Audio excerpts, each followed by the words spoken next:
Welcome back, boys and girls. Tsufit here with another episode of Step into the Spotlight, a guide to getting noticed. Today we are on the fourth part, count 'em, four, of chapter 3. It's called I'm Ready for My Close-Up, Mr. DeMille, and this fourth part is about character development, developing the persona, creating the brand. Because you've got personality. In order to be visible through the chaos and clutter nowadays, you've got to stand out. You already know that, right? You've got to have a rich, distinct persona and you've got to show it. You've chosen your role. Now, like in a play, we got to flesh out the character so it will be memorable. So what's my motivation? During the character development process, actors are always asking directors, what's my motivation? What's my motivation? And the standard theatrical joke is to get paid.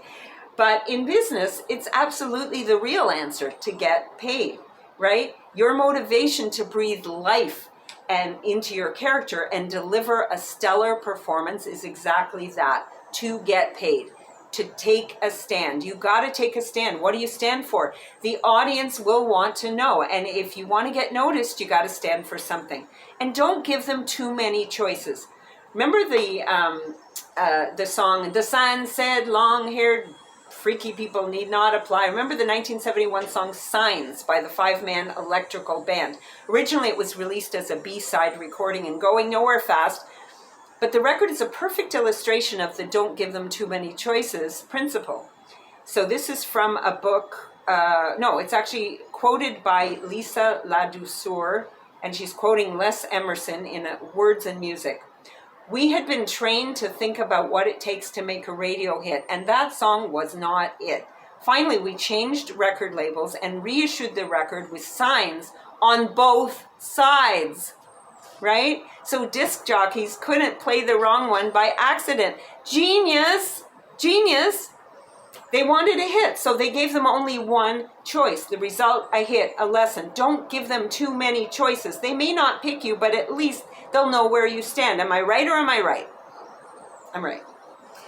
Do you remember McDonald's pizza? If you were in the mood for pizza, tell me, would McDonald's be where you went?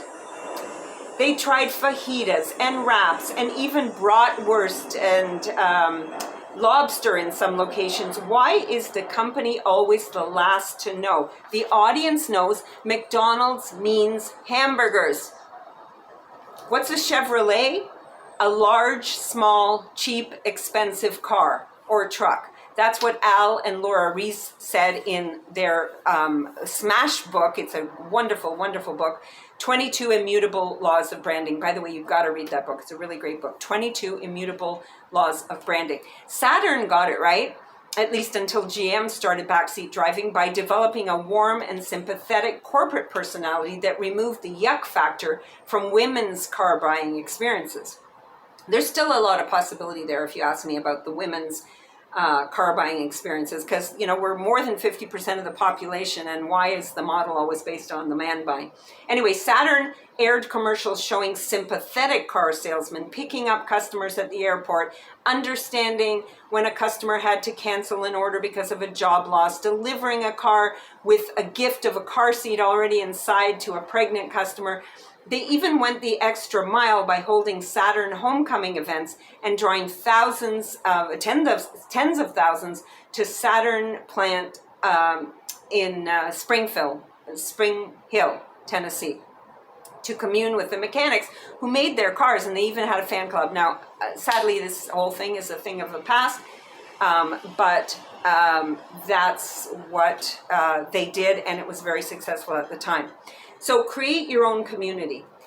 Deadheads, Fredheads, Fruheads. These are fans of musicians Grateful Dead, Fred Eaglesmith, Moxie Früvous. Saturn owners are, or maybe were, a community of Harley owners, right? Saturn was a community, but Harley owners are also a community. Whether you're going for a sleep overnight on the sidewalk to get concert tickets, type evangelists, whatever you're going for, this creates energy around your brand and reinforces your persona. Harley Davidson actually did create a very rich, vibrant persona, the example of this principle at work. So check out their website. Harley holds events all over the world, and their mantra is, owning a Harley Davidson motorcycle is not about having, it's about doing. A word of caution if you go to their site. It got me seriously interested in trading my kidmobile for the open road. The Body Shop, Apple Computer, L'Oreal, Ben & Jerry, Smuggler's Jam, all have cultivated a unique personality based on the background of its owner or its customers or the story of how it came into being. And the persona is enhanced by including the customers and the employees in the experience. Walmart uses photos of employees and their kids in its weekly flyers, or at least they did. Each of these companies has carved out a niche with a loyal following. Eat the red ones last. Create a brand ritual. Tell me, when you eat your Smarties, do you eat the red ones last? How about Oreos? How do you eat your Oreo cookies? 97% of respondents to a nationwide survey knew exactly how they eat their Oreos. They knew whether they were dunkers or twisters or biters. Dunkers were the most popular and best looking at any gathering, according to the press release at the Kraft newsroom. Martin Lindstrom, the author of Brand Sense, another great book, encourages companies to create brand-based rituals to engage their customers with other senses beyond sight and sound, senses like smell and touch and taste. The 3 p.m. Snickers break is a great example of this. Makes sense. Great way to add flavor and color to your company's character and get buy-in. Now, the other thing you want to do is start a movement. Why stop with rituals? Create a whole movement. It's a great way to attract. People love controversy. They love a cause. They love to jump on board. Remember flower power back in the 60s? Women's lib in the 70s, Nancy Reagan, Just Say No in the 80s, the low carb thing, Dove's campaign for real beauty. If you start a movement, you can be at the forefront of that movement. Not a bad place for a star. Now, it's scary how powerful this technique is. Sadly, it's often used for evil as much as it's used for good. But you can harness this power for a worthwhile cause. And if you can, you will be amazed at the results. If you'd come up with a natural lawn care product years ago, it would have been at the forefront of the anti-pesticide movement. Anita Roddick used a similar strategy to build the Body Shop to where it is. Again, I don't know if it's still, I think it's still around, committing to social and environmental change. It doesn't have to be your idea. You just have to be the one to take it public. Starting a movement doesn't have to be big. It doesn't have to be political. It's not the subject of the movement that makes it work, but rather the passion behind it, the energy behind it. Don't be standing on a street corner with a clipboard, holding a petition or a survey. That's for bit players. Write a manifesto, right? Make a movie. It worked for The Secret. Have a credo, a mantra. The more outrageous it is, the more chance it will work, and the more you'll stand out from the crowd. Now, we're not talking corporate mission statement here. Get some publicity for your movement. We're going to talk more about publicity in Chapter 5. And have some stuff.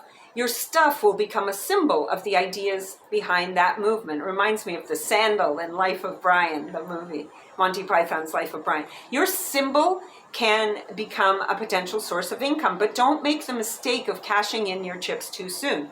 The followers in your movement will be more valuable to you down the line if you don't try to sell to them yet. Just focus on building a following, building momentum, building the fan base.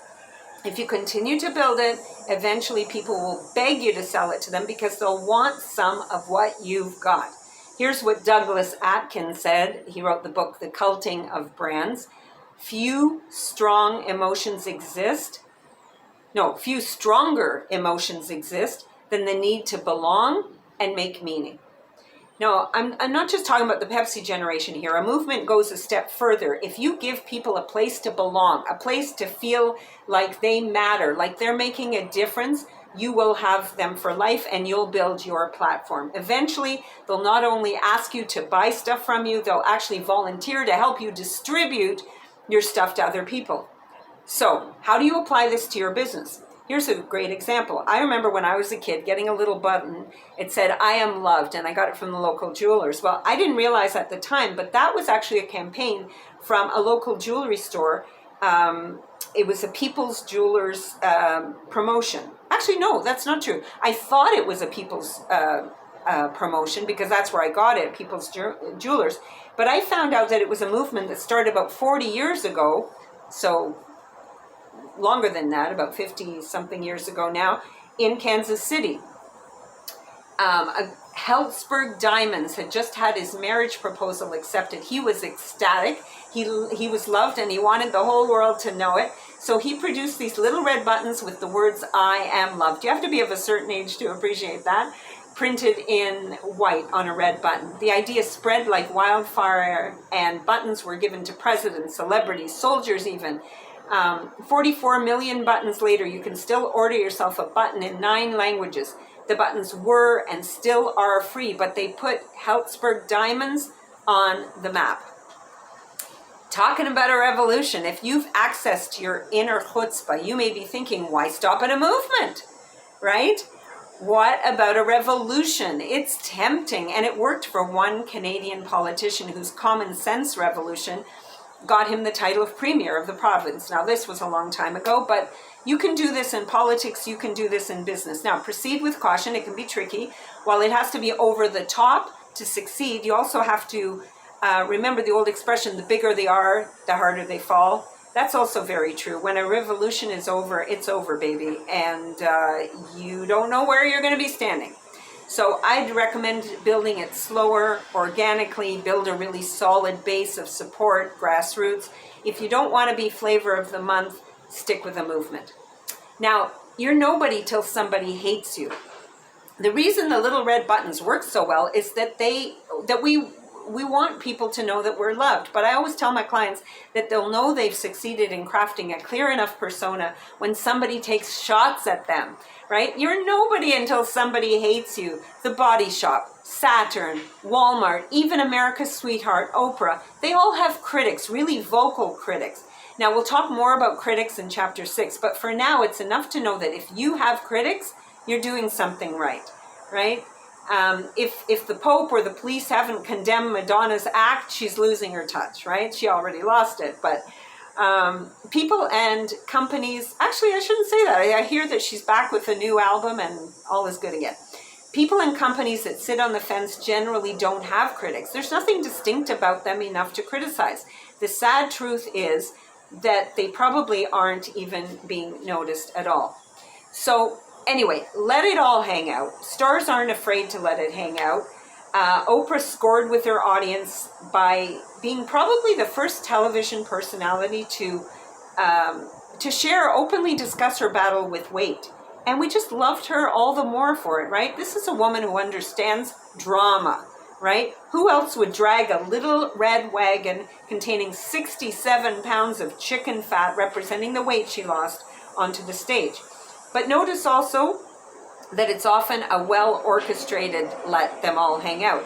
A star will reveal just enough to create the bond, just enough to keep us hooked, without destroying the illusion that makes her a star. A star is always bigger than life, so don't be sharing everything. All right, that was, I think if I'm not mistaken, the 4th part of the 3rd chapter of Step Into the Spotlight, a guide to getting noticed. If you want your own copy, see the show notes for how you can do that. If you want a case of books, you can see that in the show notes as well. Until next time, I am Tsufit, and I will see you in the Spotlight.